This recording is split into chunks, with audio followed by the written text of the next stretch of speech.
The full raw scan of One Piece chapter 1157 is titled, The Legendary Bar. This chapter begins with the Rocks crew at a charity temple, which they are in the middle of robbing. We see young Shiki leading a bomb-carrying team into the basement. Shiki casually says he'd completely forgotten about those guys. But doing things this way means the rest of them will get a bigger cut.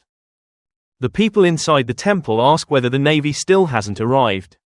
Then a giant iron trap suddenly slams shut, trapping the Rocks crew inside. But right at that moment, a massive earthquake hits. This, of course, is Whitebeard's power, shaking the entire sea. Kaido walks out and comments that he's jealous. He can't do anything like that. Whitebeard replies, "Interested in this power? Huh, you'd better choose carefully before eating a devil fruit. Its abilities stay with you for life." Meanwhile, Kyo asks who caused the explosion earlier. When he learns it was Shiki, Shiki greets him cheerfully. "Oh, Kyo-kun, thank the gods you're alive. Do you know how worried I was?" Right in front of Nock, Defi breaks through the crowd, and Love Rum also appears. At first, Rocks tells everyone to stop fighting because they'll be setting sail soon. But once he notices the area surrounding him is filled with Navy battleships, he changes plans and orders everyone to prepare for battle. The narration then begins. Within only 2 years of the creation of the Rocks pirates, they had already sunk 76 ships, destroyed 84 ports, wiped 5 cities off the map, brought calamity upon a nation, and violated Article 18 of international law. Their criminal record, 25 million pages, was erased. And although the future pirate king Gold D. Roger set sail during this period, the era was undeniably one that belonged to Rocks. Switch to the New World. King Harlan witnesses a non-world government nation being seized by government agents. One agent tells him, "This country isn't under the world government. It's unclaimed territory." Harlan protests. "You can't enforce rules like that. Release them now. They helped Avab in the past. They are our allies and friends. We're not leaving." The agent responds, "Avab is currently undergoing the process to become a member nation. But if you interfere with these countries, you will immediately lose that right. Stay out of our way, Harlan." Then, right after finishing his sentence, the agent shoots a woman in front of Harlan. Enraged, Harlan leaps straight at the submarine. Soon after, newspapers publish the story. King Harlan murders innocent prisoner. Cut to Elbaf. Rocks arrives and invites Harold for drinks at the castle. Harold refuses, saying, "Are you insane? With your reputation, you think I'll let you into the country?" Rocks replies, "I'm sure plenty of your people would join my crew. But whatever, I can't stand watching you kneel to the world government like this." Harold answers, "Sooner or later, Evad must become a member nation."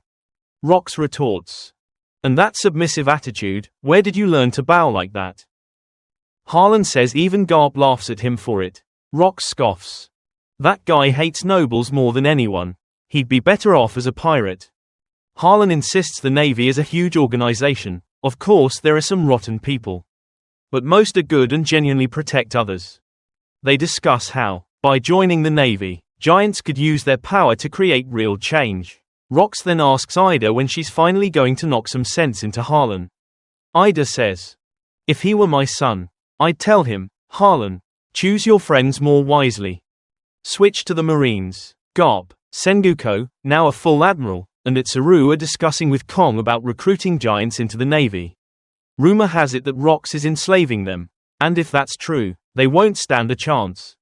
Kong agrees but says there's nothing they can do right now. Those giants are known for being violent.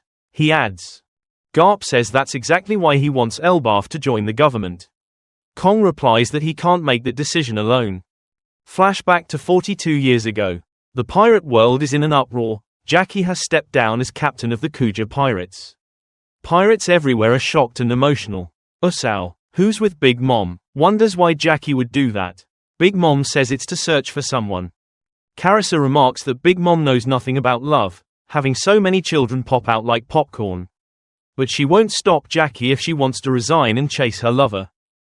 Backens complains, "At least you only look at me, right?"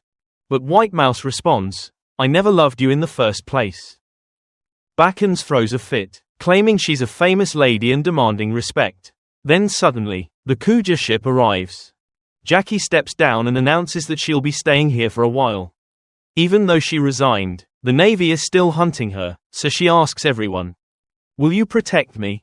Naturally, the pirates of the Genosu army all agreed without hesitation. They were ready to protect Shaki. After that, Shaki opened a bar at the Genosu base. When Ron returned, he went to check out the noise. And when they all saw what was happening, the entire Rocks crew had arranged themselves into a heart shape. Shaki said she would make the Rocks pirates her bar's very first customers. In the final scene, the story cuts to the five elders. They contact Harlan and inform him that Elbaf will be allowed to join the world government under one condition: the warriors of Elbaf must kill Rocks. The chapter ends right after that message. Alright, that's the full content and story of this chapter in today's video. If you enjoyed it, don't forget to like, share, subscribe, and ring the bell so you won't miss any future updates on the channel.